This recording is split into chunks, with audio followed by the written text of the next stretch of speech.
And make no mistake, we will not let these vigilantes and extremists derail the path to justice. Here's my promise to those mothers and fathers and all who stand with them. In a Biden-Harris administration, you will have a seat at the table, in the halls of Congress and in the White House. We all grew up reciting the Pledge of Allegiance, but now we must give real meaning to its words. One nation, under God, indivisible, with liberty and justice for all. Justice. Let's talk about that. Because the reality is that the life of a Black person in America has never been treated as fully human. And we have yet to fulfill that promise of equal justice under law. We will only achieve that when we finally come together to pass meaningful police reform and broader criminal justice reform and acknowledge, yes, acknowledge and address systemic racism. We will only come closer to achieving that when we finally come together. We have come a long way in our country toward building a more perfect union. And the time is now, right now, to take the next step forward. And even as we experience this reckoning with racial injustice, we must also confront another crisis, the pandemic that has torn apart so many lives. The numbers that define this crisis are staggering. We cannot look the other way or allow ourselves to become numb to them. Nearly 6 million confirmed cases of the coronavirus, 180,000 lives lost, more than 50 million claims for unemployment this year alone. We need to see and we need to hear what is happening in our country. The quiet desperation that has taken over so many lives in America. The family packing into their car at 5 o'clock in the morning, hoping the local food bank still has something left when they get to the front of the line. The 50-year-old store manager who's been laid off and knows he can't pay the rent on the first of the month. The mothers and fathers stretched to the breaking point, working from home while helping their kids with their online classes, just trying to hold it all together. The small business owners, economic engines of our communities who are shutting their doors every day. The nurse getting ready for her afternoon shift, who has seen so much suffering and death in recent months and wonders how much more can she bear to witness. The family grieving the loss of their grandmother, who's been in a nursing home and who they couldn't even visit over the last 3 months of her life. The alarming and disproportionate rate at which Black, Latino, and indigenous families are contracting and dying of COVID-19. That is the reality of America right now. A reality completely absent from this week's Republican National Convention.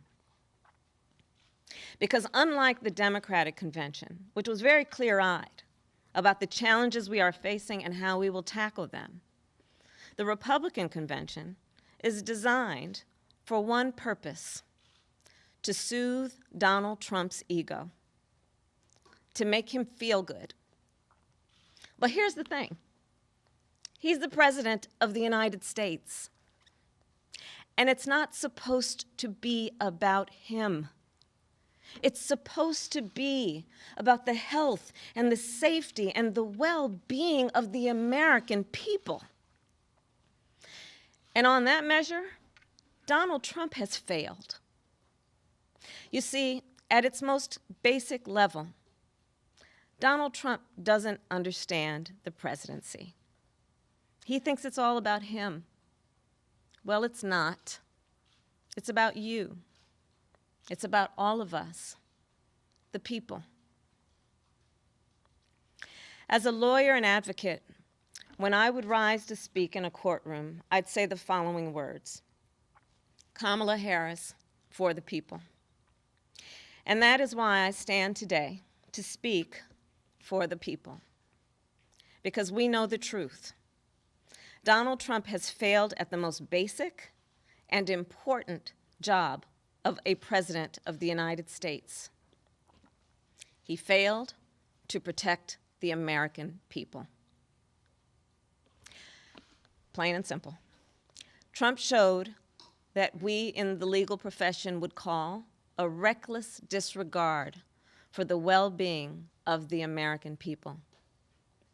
A reckless disregard for the danger a pandemic would pose to American lives, for the devastation it would do to our economy, for the damage it would do to communities of color who have been subjected to structural racism for generations, for the chaos that would upend our daily lives, make it impossible for many of our children to go to school, make it impossible to live normally and with a sense of certainty. He never appreciated that a president swears an oath before God and country to protect America against threats seen and unseen. It's his duty. It's his obligation to protect us. And yet, he has failed miserably. Here's the thing. Donald Trump's incompetence is nothing new. That has always been on full display. But in January of this year, it became deadly. That's when the threat of a virus that it would endanger the world first emerged. Trump dismissed the threat, but Joe Biden sounded the alarm. It would be the beginning of a pattern that persists to this day. Trump telling us not to worry, that the virus will, quote, disappear, that a, quote, miracle is coming. Joe Biden saying we need a plan, a national strategy, a president who is willing to lead, willing to be a role model for our nation, for our children. Trump still doesn't have a plan. He still doesn't have a plan. Joe Biden released his first plan in March. And here's what you have to understand about the nature of a pandemic. It's relentless. You can't stop it with a tweet. You can't create a distraction and hope it'll go away. It doesn't go away. By its nature, a pandemic is unforgiving. If you get it wrong at the beginning, the consequences are catastrophic. And it's very hard to catch up. You don't get a second chance at getting it right. Well, President Trump, he got it wrong from the beginning. And then he got it wrong again and again. And the consequences have been catastrophic. And here's why Trump has been so unwilling and unable to deal with this crisis. First, he was fixated on the stock market over fixing the problem. He tweeted about it consistently during this period. He was convinced that if his administration focused on this virus, it would hurt the market and hurt his chances of being reelected. That mattered to him more than saving American lives. Second, right at the moment that we needed Donald Trump to be tough on the Chinese government, he caved. On January 24th, he praised the transparency of the Chinese government. He said, quote, China has been working hard to contain the coronavirus. The United States greatly appreciates their efforts and transparency. It will all work out well. But they weren't being transparent. They blocked public health inspectors from our CDC from getting access and information that they needed to protect American lives. Donald Trump stood idly by. And folks, it was a deadly decision. Instead of rising to meet the most difficult moment of his presidency, Donald Trump froze. He was scared, and he was petty and vindictive. On a call with governors across the country on March 16th, he told them it wasn't his job to get personal protective equipment to frontline workers. He said, quote, respirators, ventilators, all of the equipment, try getting it yourselves, unquote. On that day, we had about 5,000 cases as a nation. Today, we have nearly 6 million. Even now, some 8 months into this crisis, Donald Trump still won't take responsibility. He still won't act. And the tragedy in all of this is it didn't have to be this bad. Just look around. It's not like this in the rest of the world. All we needed, guys, all we needed was a competent president. One who was willing to listen, willing to lead, take responsibility, have a plan, do their job. Well, Joe Biden will be that president. He's got a national strategy. He's more than ready to lead. Every month since March, as this pandemic has unfolded, Joe Biden has updated the steps he would take to save American lives. And he's done it based on what every scientist, every expert, every economist said we should be doing. As president, Joe Biden will put a plan into effect on day one. Develop and deploy rapid tests with immediate results. Make sure testing, treatments, and ultimately a vaccine reach all Americans, including communities of color who have historically been left behind. Manufacture the medical supplies and protective equipment we need. And make them right here in America, so we're never again at the mercy of China and other foreign countries to protect our own people. Joe and I will make sure our schools have all the resources they need to be open and safe and effective. Put politics aside and not silence the experts so the public gets the information they need and deserve. And put in place a nationwide mask mandate. Because in Joe's words, it's not a burden to protect each other. And he says that because the thing about Joe is he knows we're all in this together. Donald Trump says there's nothing he could have done to prevent all this death. Here's the truth. Barack Obama and Joe Biden had a program called PREDICT that tracked emerging diseases in places like China. I'm going to repeat that. The program tracked emerging diseases in places like China. Trump cut it.